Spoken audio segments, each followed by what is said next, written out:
Hi friends, பார்த்தீங்கன்னா size அண்ணாக்காக இங்கே தண்ணி அடியாரு.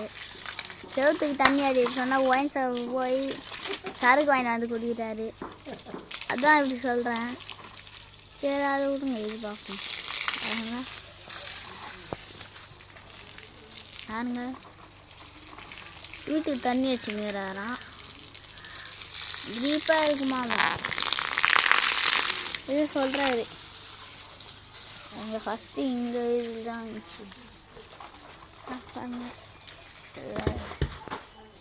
அவருங்க அந்த சைஸ் சொன்னாவ கீழ் தள்ளி விட்டார் செங்கல் எல்லாம்.